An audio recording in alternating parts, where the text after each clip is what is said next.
What is going on, everybody? Zack Rosenblatt here with Mike Kaye at NovaCare Complex again. It's Friday. As of this moment, there has not been a Jalen Ramsey trade yet. We're putting the disclaimer on here. We're going to talk about Jalen Ramsey possibilities later in the podcast, just in case this becomes old in an hour or a couple hours or later tonight or later this weekend. But we certainly still have to talk about Jalen Ramsey. Mike and I both came up with a couple of trade proposals ourselves. That's on NJ.com. We're going to kind of go through that a little bit, but we'll focus for the first part of this podcast. If you're only here for Jalen Ramsey content, just fast forward to the end, I guess. But we're going to start by talking about injuries. So it's been a main topic of conversation all week for obvious reasons. Half their team got hurt on Sunday against the Falcons. That's only a minor exaggeration, actually. Well, that's right. So Doug got asked about, like, are you going to have enough healthy players, which I think was a fair question. And his response was like the way he responded to the Carson Wentz question the other day. It was, what are you talking about? We're going to have plenty of guys. But if all the guys that got hurt on Sunday don't play, plus Camus, that's 6 right there. And then Nate Sudfeld would be inactive anyway. So then if there's so Jonathan Cyprien has been hurt this week. Right. I think he was out of practice today. So that you kind of don't have 48 players. Yeah. If all those guys don't play. Yeah. Well, so Cyprien didn't practice yesterday. Yeah. So there's still a possibility that he could be, doubtful. Yeah. So 7 guys didn't practice yesterday. It's the 6 that we talked about: DeSean Jackson, Alshon, Jeffery, Corey Clement, Timmy Jernigan, Dallas Goedert, and Jordan Mailata. And then Cyprien was out. And then Rudy Ford and Camus were... Yeah, Rudy Ford, too. He was back in practice yesterday, I believe, right? Right, but they were both limited. Yeah. Progress for Camus, though. Yeah, progress for Camus. That's like a T-shirt. That's like a rallying cry. Yeah, right. When you look his campaign slogan or something. When you look at the way the linebackers played, or tackled. Vote for me for linebacker. Progress for Camus. Anyway, maybe that's our first podcast T-shirt. I don't know. Anyway. So I should say, Doug kind of false teased us today. At the press conference, he declared DeSean Jackson out, which we all knew was going to happen, which I reported earlier this week. And then he was asked about Dallas Goedert and Alshon Jeffery are the 2 other obvious ones who their status is kind of up in the air. And he was optimistic that there was still a chance they could play, not even just practice, that they could play. And we all kind of walked out of the press conference like, oh, maybe Alshon is going to play this week. And then we get to practice and Alshon isn't there. Dallas Goedert is there, which is notable because his is like a lingering injury that he's had. Mm-hmm. So Alshon Jeffery did not practice. I don't have specific statistics on this, but I can't imagine there's many cases in this organization where a guy doesn't practice at all during a week and then plays on Sunday. So right. Alshon Jeffery is probably not playing on Sunday. Yeah, and when you have a soft tissue injury, it's typically not good to do that. It's like playing a game without stretching. You know what I mean? It's you have to kind of build that up, and you kind of have to find that physical rhythm, I guess you could say. But Goedert being out there is huge because if they can have Goedert out there, even as a decoy or just a blocker, who cares if he's running routes? I mean, it improves your running game. He doesn't need to be a part of the offense. Even a decoy of him being out there even just helps Zach Ertz. Yeah, I mean, I think too, when you look at the way this team's built, they want to run 12 personnel. It was very clear against the Falcons that they were at a disadvantage from a play calling standpoint because they probably practiced a ton of 12 personnel. Which is why it made no sense that the Charles James, Alex Ellis shuffle. Craig James. What did I call him? Charles James. Charles James is a corner. Oh, that's the guy who was on a Hard Knocks. Yeah, he was from Jacksonville. Yeah, okay. So anyway, he exists. Yes. And you got to hear me correct Zack for once. Hey, there you go. Yeah, whatever. Anyway, at least I didn't do it rudely. Hey. So anyway, Doug also somewhat ruled out Corey Clement nonchalantly as well. I didn't even catch him saying that, actually. Yeah, he said, with Corey Clement out, those guys will have a little... It's funny because I was in the media horde that talked to Clement 2 days ago, I believe. I don't know what day it is anymore. And he made it sound like he's okay, and it was more precautionary that he had a sling and all that. But it makes sense that he's not playing on Sunday. Also, I think he'll probably be back for the Packers game. Would be my guess. Yeah, probably. I think you need all of your horses, so to speak, for that game. Because it seemed I saw that Camus said that he thought he was going to be back for the Green Bay game when I had initially been told that the Jets game was his kind of... It seems like generally the Jets game is where everybody comes back. Or not every, but that's the goal for a lot of these injured guys. And, and I think if he does come back for the Green oh boy. Yeah, Green Bay game. Excuse me. You corrected yourself this time. If he comes back for the Green Bay game, I would imagine he's kind of eased in and he's the third linebacker. You know what I mean? Yeah, he won't be the number one guy that day. Right. So, I think this team is in a weird spot because the injuries are coming at such an inconvenient time. We talked about that earlier in the week, but from a game plan standpoint, you knew most of these guys were going to be out, so it kind of probably helps you figure out your rotations and your personnel groupings. I've been told, this could change based on what happens in practice, but I've been told that they will run with 5 or 6 defensive ends and only 3 defensive tackles. I wouldn't look for Bruce Hector to be promoted from the practice squad. If they do promote somebody, it'll be a wide receiver or a tight end. They might do both. Josh Perkins is a guy that gives them a lot of versatility, especially for that 46-man roster. And especially as a guy that you don't worry about if he plays well, then nobody's claiming that dude off waivers or whatever. Right, so he'll play, he can play tight end, he can play wide receiver. He got a lot of special teams work during the preseason. And the other 2 guys that I guess would be in the running would be Greg Ward, who's been here for 3 summers and still hasn't played. In some training camp. In some practice squad time too, yeah. Right, and then Marcus Green, who's intriguing. He was the 6th-round pick of the Atlanta Falcons. He went to Doug Peterson's alma mater, Louisiana Monroe. That's right. And his numbers are nuts. And I think he ran a 4.39 is what I looked up at his pro day. Yeah, and he's a very, very good kick returner. Short guy, though. Yeah, he's short. But he wears the number 89, so it's real. That's good. Anyway, so those would be the guys those are the 3 if they guys, call anybody up. Right, and I'm not even positive they will. I think now's the time they're going to call someone up. They have to, at least for those numbers.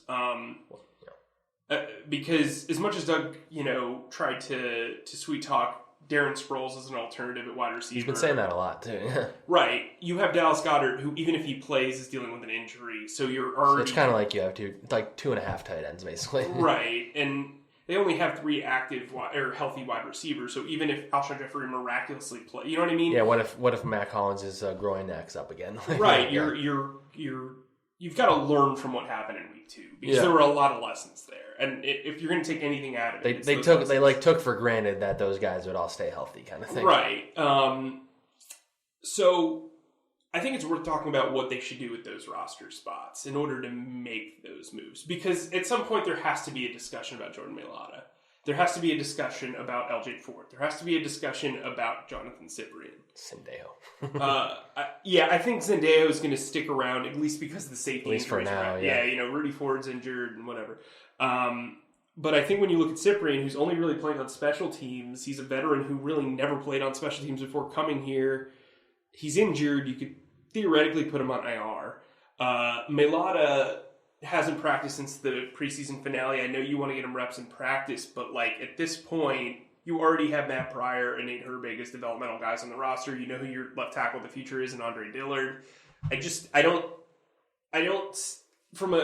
You've reached the point of no return from a perspective of these injuries are piling up, and you need to be able to field bodies. Like you said, they might not even be able to field all 46 healthy players. Yeah. Like Matt Pryor and Nate Herbig and Sharif Miller are all realistically going to be active. Yeah, just by virtue of them not having enough players for them not to be. Yeah. Right, that's when you're like, But that's so I guess at least they're in the situation now where if an offensive lineman gets hurt, they're in better shape probably. But right, yeah. Or if Isaac Seabalo has another terrible game, which we'll talk about later. Yeah. But to me, I don't think you're cutting your losses by putting Jordan Mailata on IR. But the odds of him playing a meaningful role this year are slim already. Right. If he's not going to play all year, what's the point? Yeah. And I think you need Matt Pryor from the perspective of you've gambled on him and kept him, and he is theoretically can play multiple positions. Right. Yeah. Exactly. So I think that's kind of the thought process for me. I would put Mailata on IR, or I would move on from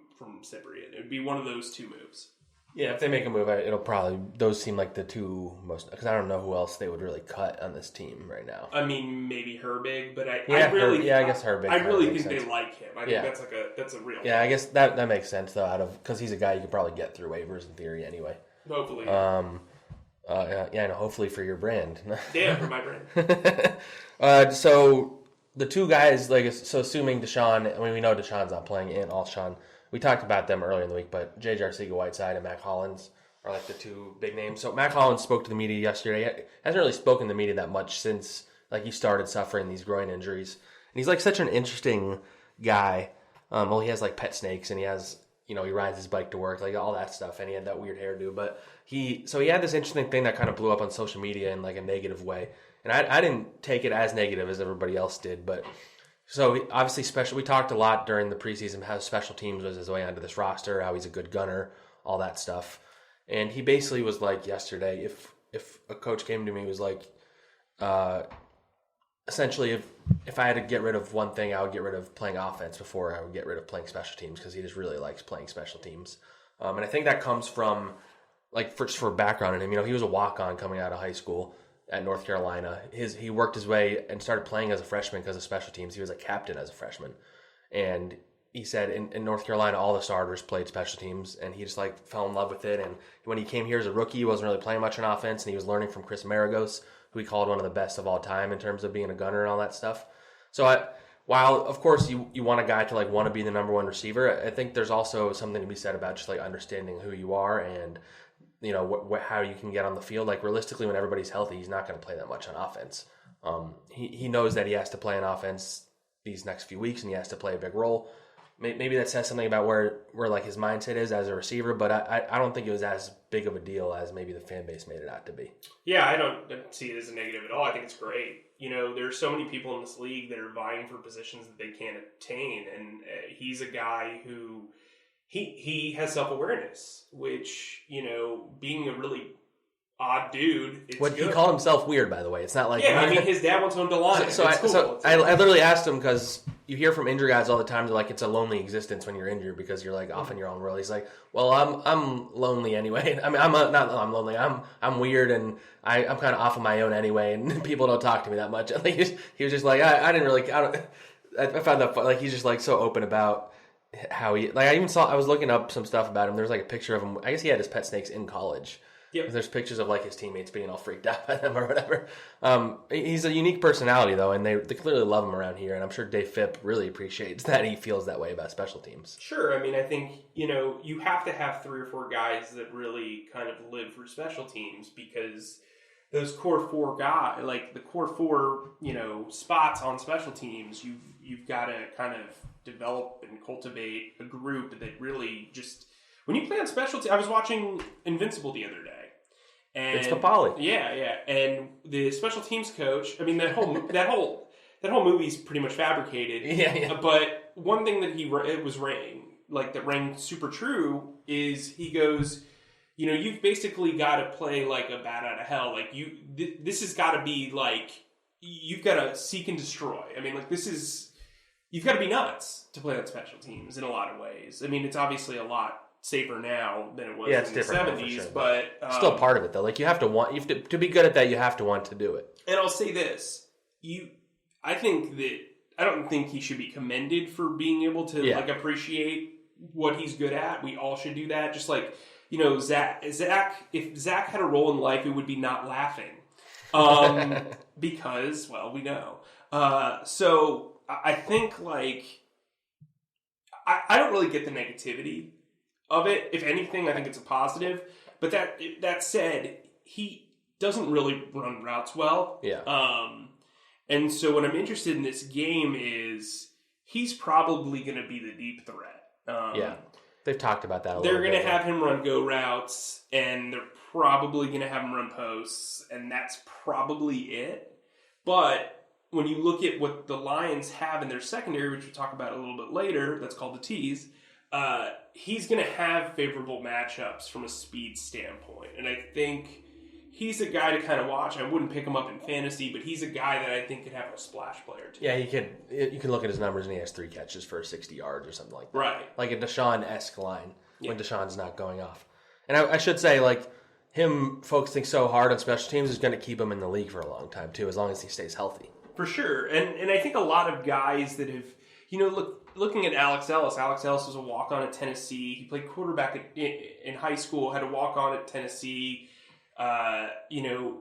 went to the Titans, got cut by the Titans, had to go to the Jaguars, and only play. So he's scrapping his way to the NFL. Right. Yeah. There's a lot of those guys in this league, and the fact that Mac's got a voice and can just basically be honest. I mean, I think that says a lot about his character. I mean, I think that's why the Eagles like undrafted guys in general, because those guys are more likely to try hard to get to where they have to be than a guy that was drafted and has everything handed to him. You know, for sure. Like Corey Clement.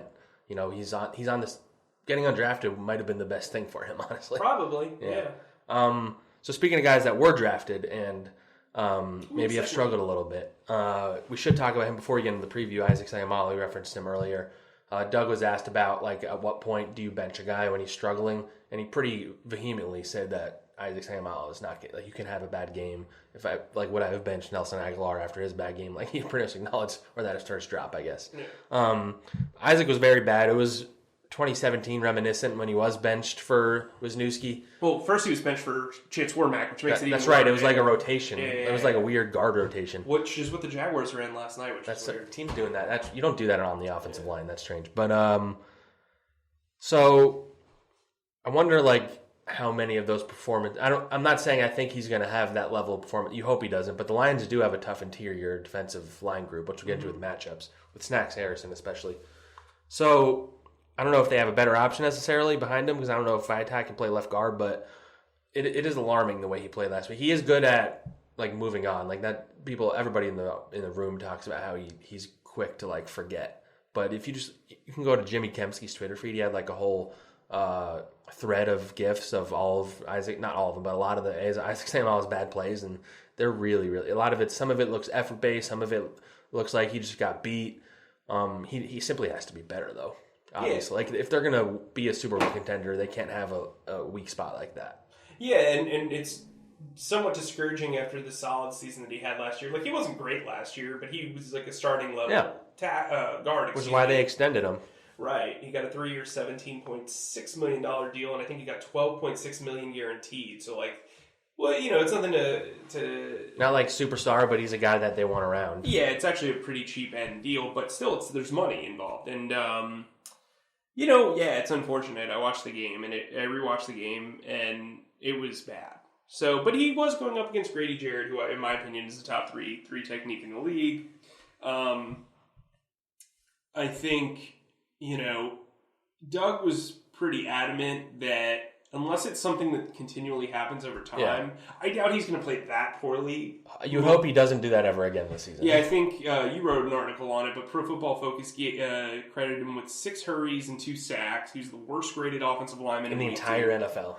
In week 2, which is a bummer because there are people that like, you know, AJ Cann that exists. So it's like... Oh, sorry. I like AJ. Yeah, I know. I was surprised by that one. Yeah, but AJ's had some rough weeks. Yeah. Some guys are meant to be backups at that start. Yeah, I'll say Will Richardson instead. How about that? You already said it. It's on the air. It is on the air. Thanks for AJ listening. AJ is an avid listener, so famously. Clearly. Yeah, I mean, look, it's discouraging, but I wrote this in a story that's going to come out tomorrow. Tease.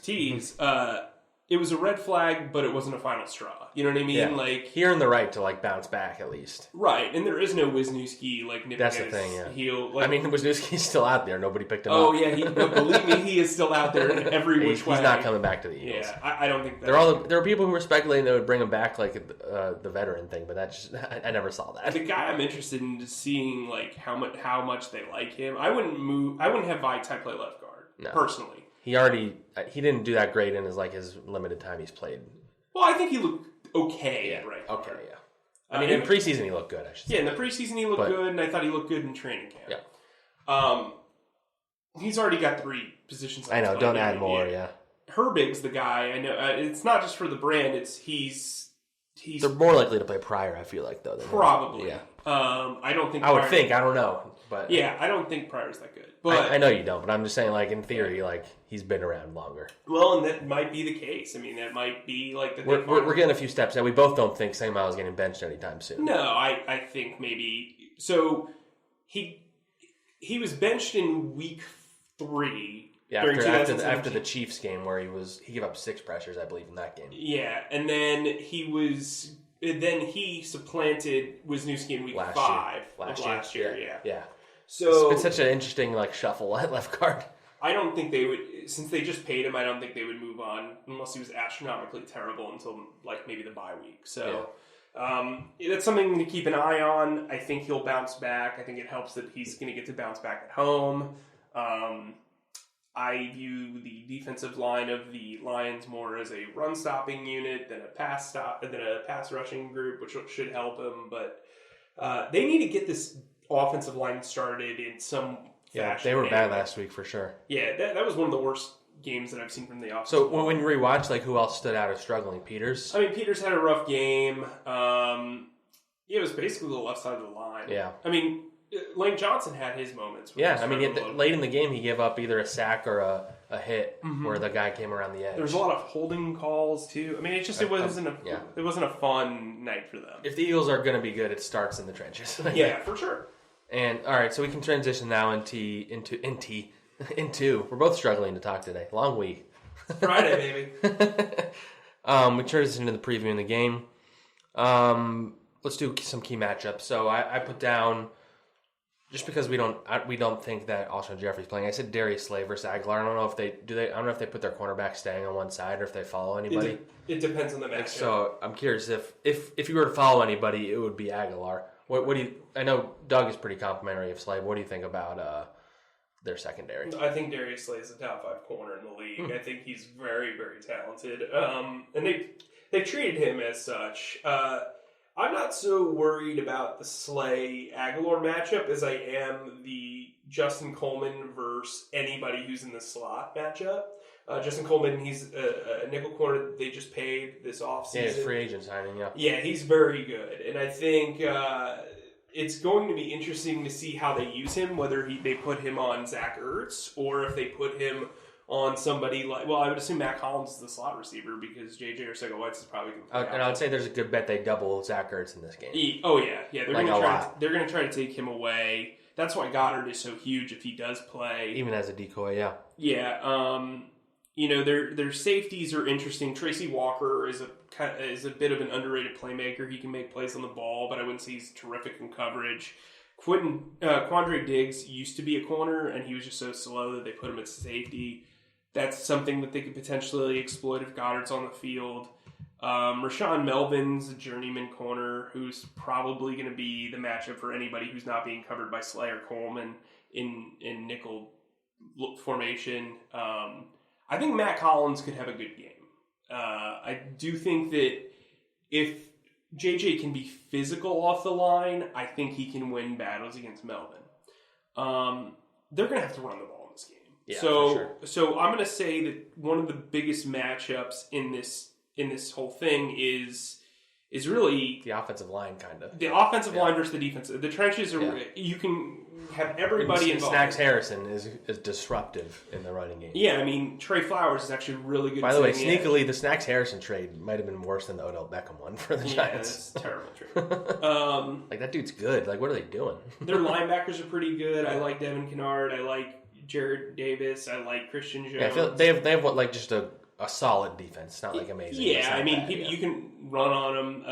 The Chargers certainly did last week, kept the game low scoring, which I think is what this Eagles team is going to look to do because I don't think they're going to put up a ton of points with the weapons that they have. Unless this is where Wentz really shows how good he can be, I guess. Right, if he elevates the play of everyone else. But I would look to see Sproles and Sanders heavily involved in the passing game. I think we're going to see another heavy Sproles game. Yeah, I think that's fair. They've been talking him up the way they say he's our emergency receiver or whatever, so I think they're going to throw it to him a lot. Yeah, I think he'll running. I think he'll get a lot of catches. He'll be an extension of the passing game, and I think this is the game you have to start Jordan Howard and really kind of get those first couple of drives going. It's like a tough runner. It's not someone who goes side to side like Sanders keeps doing. Right. For the confidence of the offensive line, when you have somebody who's constantly bouncing like that, you're opening up holes but not seeing any progress out of it. I just don't think it's a helpful start. I think Miles Sanders should still get an equal amount of carries, but I think you really need to start off strong. Jordan Howard's a guy that you can trust. You know what he can do. If you want to just, start him for the first 2 series and then, pepper him in after that, that's fine. But you need to put the right foot forward. And I think, Carson can benefit from the veteran experience of Jordan Howard being able to pass block, being able to run. He's certainly proven that he's a much better receiver than Build. And so I think that's something that needs to really happen. I think,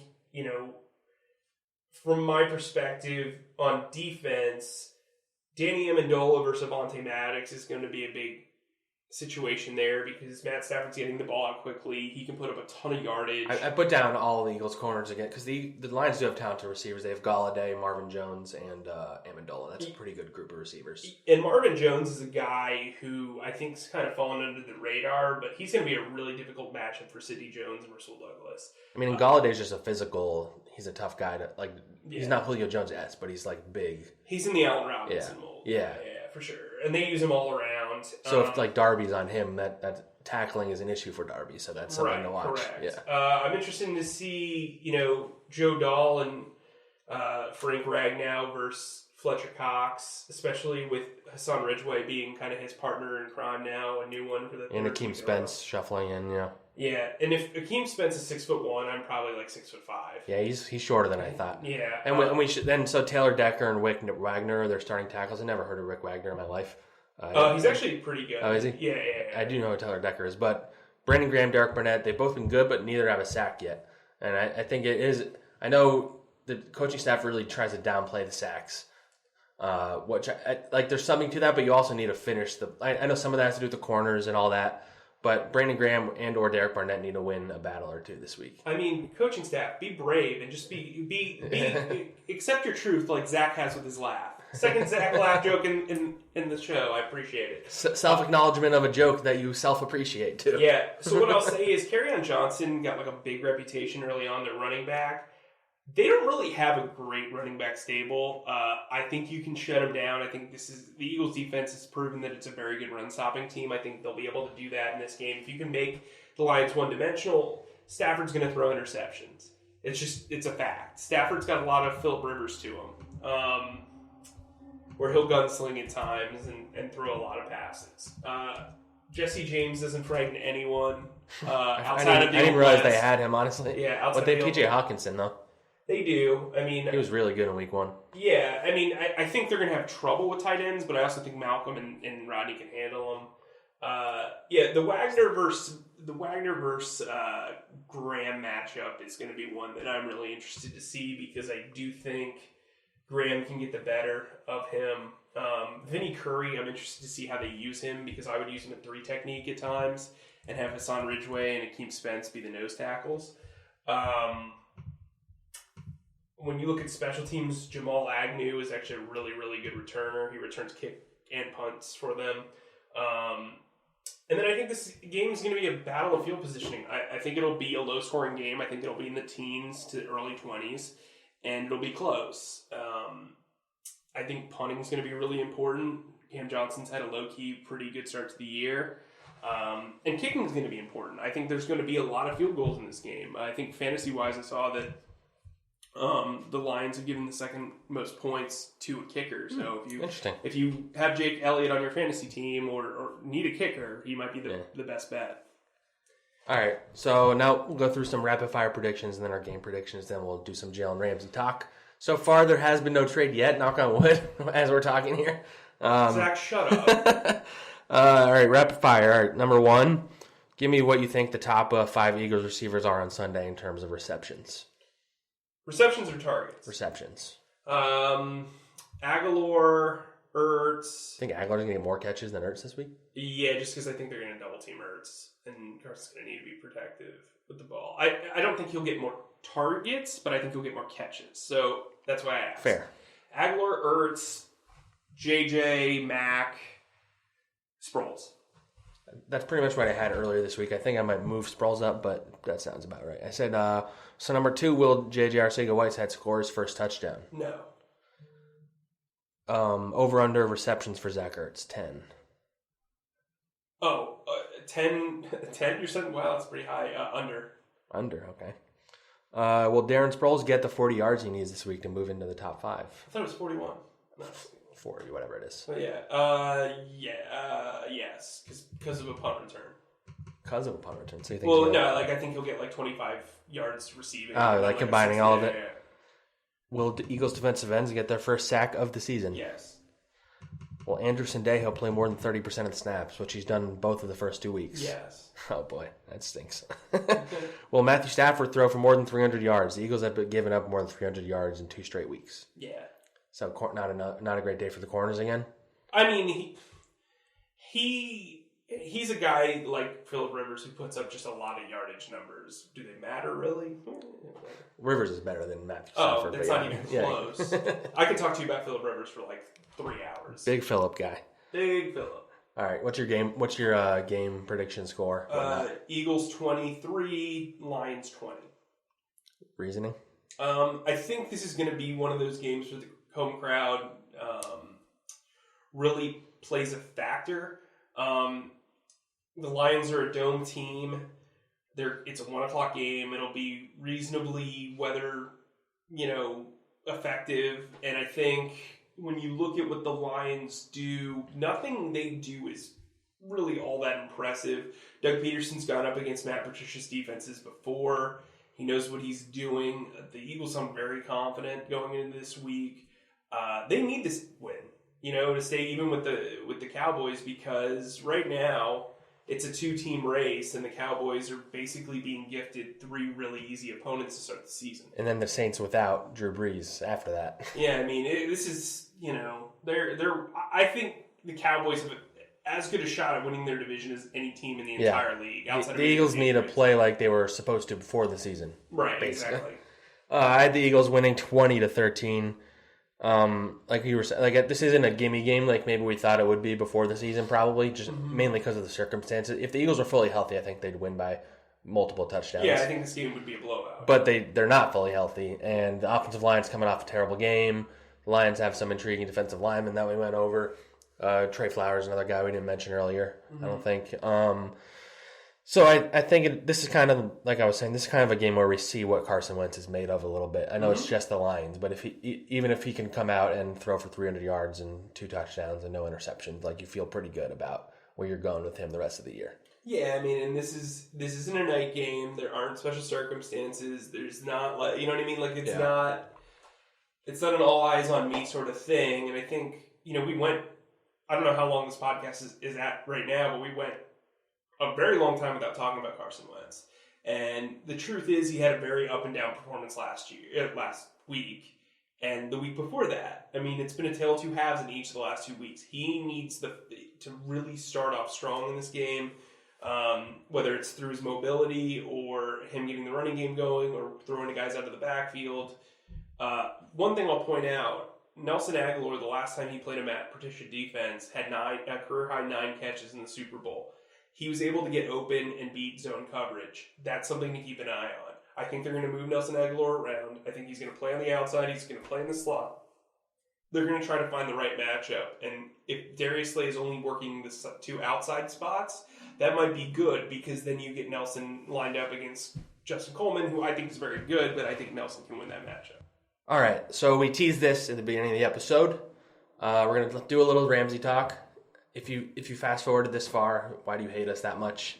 The rest of our stuff is really good. You missed out. But anyway, so Mike and I decided to do like a joint byline today, which we do every now and then, and it's kind of fun every now and then. I mean, for you. For me. But yeah. But we both came up with our own Jalen Ramsey offer that we think would get the deal done with the Jaguars, is like the theory. Yeah. We did the legwork for Dave Caldwell and Howie Roseman, essentially. Yeah, I mean, like, guys, just put away your notebooks. I said, I even put in the story. I'm like, let it. We've done the legwork already. All you need to do is read the story, and they're good. Just pick one of our offers. What's like our finder's fee? Do we get to pick the 7th round pick next year? If one of us gets the exact offer, then they have to pay us, I think. Oh, actually, you guys missed this before Zack was on air. He promised that if I get this deal correct and the player and the picks are right, that he's going to watch Tombstone this weekend in a full cowboy uniform. But like not like a traditional cowboy uniform. He'll dress like Woody from Toy Story. But also none of that happened, so fake news is what happened. I don't know. It's a shtick, dude. Go with it. I would never wear a cowboy outfit. So both of us watched the game last night. Jalen Ramsey played against the Titans. Which is still confusing me, but he didn't get hurt, so it's fine. So here's what I'll say about that. I think it ups his trade value. because it speaks to the fact that he's got integrity and he still went out and played hard and helped them win. And he definitely played hard. I mean, there were some hits that he made. I get that point, but you're still like risking him getting injured. Certainly. There's a risk and a reward involved, and I think for me, I don't know if it was worth the risk. Is my thing. So I said this on Twitter before the game. Dangling him with the aspect of playing him before the game when anything else could happen could force a team to over-offer because they don't want to risk him getting injured, whatever. Well, then you also have Shad Khan coming out and being like, we want to make him the highest paid corner. So they're clearly playing a game here. Well, but if they're going to trade him. But his feelings are genuine from who I've talked to in the organization. About wanting to leave, you mean? About wanting to keep Jalen. Oh, I thought you meant Jalen's feelings are genuine. Well, yes, those are also genuine. So let me say this, just from a perspective standpoint. The Jaguars, as I said in our last podcast, they do adore the guy. This is clearly an issue with management. It's not an issue with ownership. It's not an issue with coaching. And Tom Coughlin is a guy that is prickly. I think I could say that, right? I mean, that's a well-known reputation. That he right, has. right. Yeah. But as he advances in age, the disconnect between him and the talent on his team is severely...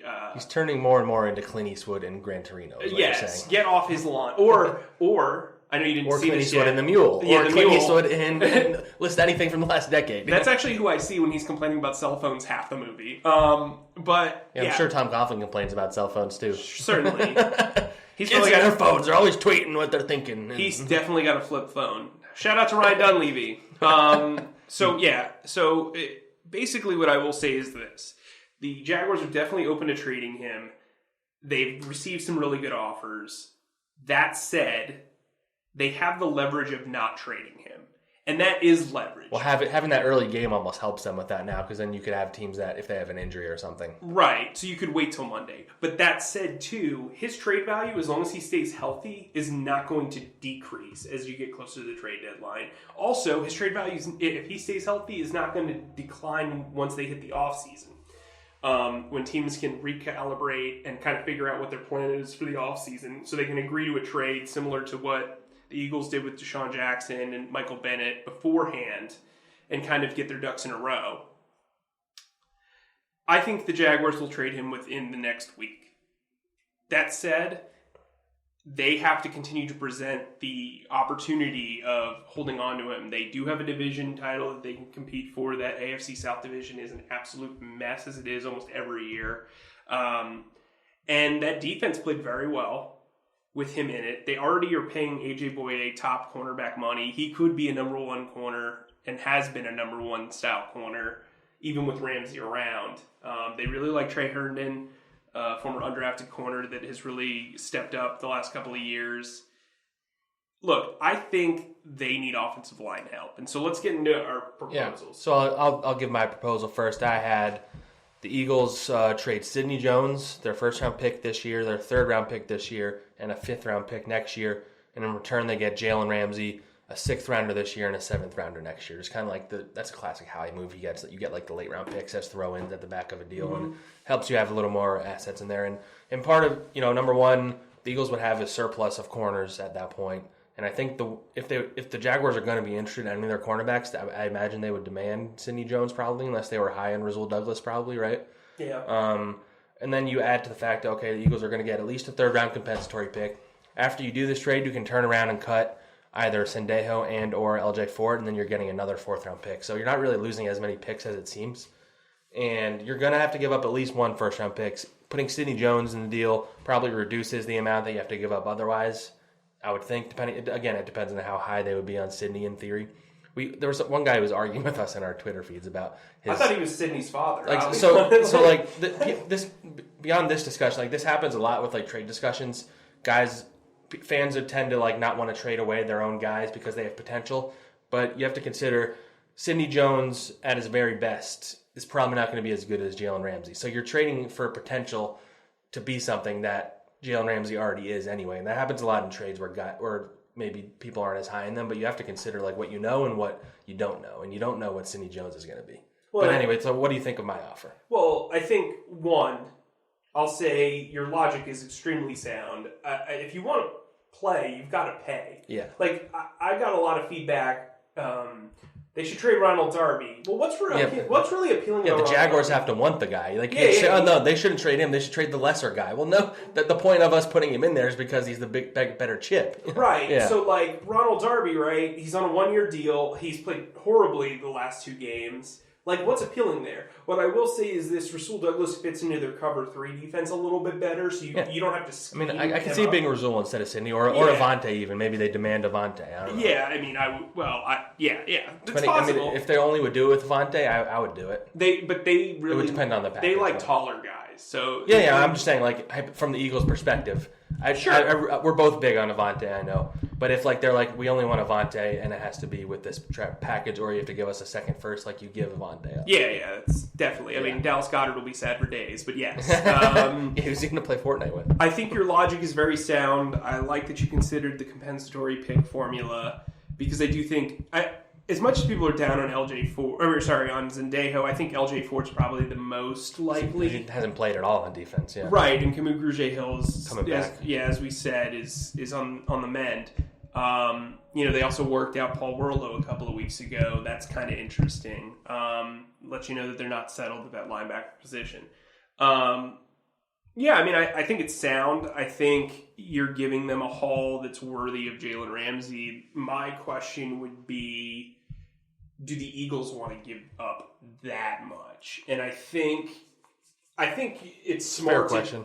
I think it's smart to do the pick swaps, at the bottom of the draft. But I'm interested to see how much they really want to keep that haul intact for the 2020 draft. Yeah, I mean that's something you have to consider because, especially if they were to hypothetically trade for someone like Ramsey, then they look. So I know a lot of people said they can fit him under the cap, but that's not factoring in all the guys that they're going to have to either re-sign or add to the roster, draft picks.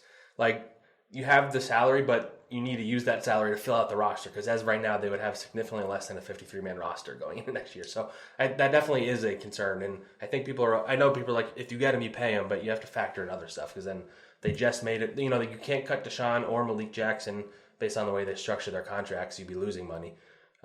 They just did the Alshon thing where they kicked the bucket down the road, so they kind of have to keep him next year now. Mm-hmm. I mean, you're probably going to have to get rid of Nigel Bradham at this point, though. I'm not sure that's a terrible thing based on the way he's played.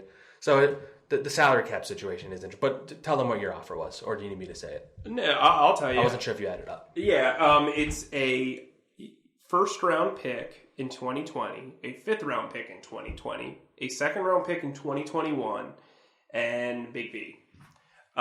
Here's why this makes sense. If you watch last night's game, you know their offensive line is struggling.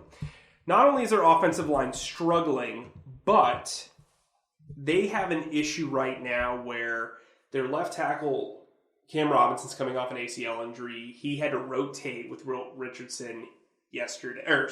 Cedric Ogbuehi. So whatever. Agaboogie. Yeah, Agaboogie, whatever. So he had to rotate with him. Then at right guard, AJ Cann hasn't been playing well. Second shout out for AJ Cann, the podcast. And so they rotated him with Will Richardson. And then at right tackle, they have Jaywan Taylor, former Gator. I forgot they drafted him. Second round pick. He's kind of figuring things out. Has had terrible grades on Pro Football Focus his first. But you expect that for a rookie. Yeah, I mean he's feeling it out. Yeah. Guess what? Big V can play all 3 positions. He'd start for them, yeah. He would definitely start for them. He's a buy low guy. You can sign him to a pretty cheap extension, similarly what they did with Isaac Seumalo in the offseason. I think for me, the big takeaway here is you're getting a guy who can contribute almost immediately. He's played with Nick Foles, so Nick Foles can vouch for him. He's a guy that can play 3 different... His versatility is very important. I think he would play right guard for them almost immediately. And he's a guy who's still young. You can get a lot out of him moving forward. But then you still get that first-round pick. You get the fifth-round pick. So you're getting 2 picks extra in this draft. And then on top of that, you're prolonging the value of this trade with the second-round pick. I'm giving if I'm the Jaguars, I'm giving Jalen Ramsey straight up for that. I don't feel the need to add picks to it. If I'm Howie, what's the extra 7th round pick? Unless you got another trade for Hassan Ridgeway in the works. So again, I think that's why Howie likes doing the trades where you get it, like the DeSean one that they get a 7th next year. I think that's why he likes doing that. Well, and I think like you Hassan said, Ridgeway's starting for them, by the way. Like that trade looks pretty good. It looks even great. if Ridgeway's not good, it looks good. Yeah, I mean it looks great, and I think. Every time Schefter tweets, by the way, I'm like, is there a trade? Yeah, if you're noticing like we're a little distracted, because we have alerts on our phone for them, so I keep, it's just we're just like you. No one cares about the Brown starters, Adam. Come on. I should say a couple of things. Ronald Darby still has Jalen Ramsey's Jaguars jersey in his locker. See, we had a little halftime for our podcast here. It kind of worked out because you got to see that in his locker. Yeah. Nice little anecdote. Also, I spoke to Derek Barnett. They went to Brentwood Academy in Tennessee together. They still keep in touch. Conversations are apparently infrequent, but they still talk. That's important. When you talk about what Joe Douglas kind of, his thought process was to get guys that have connections to the roster. It helps in kind of mitigating disaster and mitigating, unwanted personalities. And I think having those guys in there will be very helpful. If they were to trade for for Jalen Ramsey, that's also part of the reason why I don't think you trade Ronald Darby. I think Darby would be a very good sounding board and a very good example, at least for the playbook, in that regard. And also, Darby would go from being your number 1 corner to your number 2 corner, where the matchups would be a lot more favorable. All right, so to close this out, we'll get into some comments. We got a couple people who commented on our trade offers. This first one was on the actual story on the website from Jerome Kent. He said, as for the deal, I do not want to give up Vitae. Too many injuries and an offensive line that is aging. We have to be conservative there. I'm going with Zack and his deal. Smart man. We have a little more depth at corner, or will if the injuries resolve themselves. I mean, they have 4 people at corner, so... But yeah, I don't know. Jerome is a smart man, in my opinion. All right. And then on Twitter, at Wentz11Olvania, who's a frequent listener of our podcast, actually, so shout out to him. Shout. He said, I like Kaye's deal because of the picks being separated by years. I just worry about line depth by trading Vitae. Then he said, for my trade, I like the concept of giving up a corner for a corner, especially since he's unproven and has struggled with injuries. Either working would be amazing. I think both of those trades, we both agree that if they played out, the Eagles would be pretty happy with that. Yeah, I think so. All right, and then from our podcast from earlier in the week where we talked a lot about Jalen, so there's a lot of responses about it still. Daniel Tim said, I say give up a first in 2020 and 2021, plus if you needed to make the deal work, give up either Mills or Darby. I don't know. Nobody's trading for two firsts. So 2 firsts, and you're basically giving them a first so they take Mills. Which seems ridiculous because he's, wait, before you continue this. No one's trading for Jalen Mills. Stop. Yeah, everybody calm down. I need to say this. Stop. Dean Greenlee says, I would rather have a DT, but I'll take it. Get it done, Howie. Like you'd rather have another defensive tackle. I get it. Good luck getting an elite defensive tackle. That's the thing. There's not that many of them available. That teams keep, besides the Giants, teams keep those guys. Yeah. Sean Shekels says, we got to get Ramsey. We can't defend receivers right now. Hard to argue with that. But how many shekels would you throw down on his extension? Nice Jewish joke. Yeah. Or Israeli joke. Reem53. The Birds' first 2 first-round picks is going to be in the high 20s anyway, and they're not going to see a talent like Jalen Ramsey. So the Wolf of Wall Street, a.k.a. Howie Roseman, needs to get this deal done. I mean, but wouldn't he be the Wolf of Broad Street? Oh, that's good, actually. Look at you. Oh, came up with a nickname for him. Oh, my gosh. You should feel pretty smart about yourself. Oh, if he makes the trade. Or you start calling him that on podcasts from now on? Yeah. TS Statue says, give up Darby and a first-round pick. Easy enough. Just give it up. Just do it. Big B says, Ramsey wants money Philly don't have. It's not entirely accurate, but I understand the salary cap concerns. And I'm just going to read the letters. HRYSIVJ67 said a first in 2020, a second in 2021, and Avonte Maddox. Repeat that again? I'm sorry. It was a weird... You got distracted by the username. Yeah. It was a first in 2020, a second in 2021, and Avonte Maddox for Jalen. Huh. It's interesting. It's a reasonable offer. The only reason why I think Avonte Maddox wouldn't be appealing is they prefer bigger corners. For sure. All right. So we'll end on that note. Thanks, you guys, for listening. You comment with what your prediction is for the game, and we'll shout you out if you get it right on Sunday. for our post-game pod. An afternoon game, a rarity around these parts, it seems like. Thank God. Then we flip right back and are going to be in Green Bay pretty late. But I like Thursday games because we get to watch football on Sunday. Yes. But anyway, so thanks for listening. Leave comments, write reviews, and we'll talk to you guys Sunday night.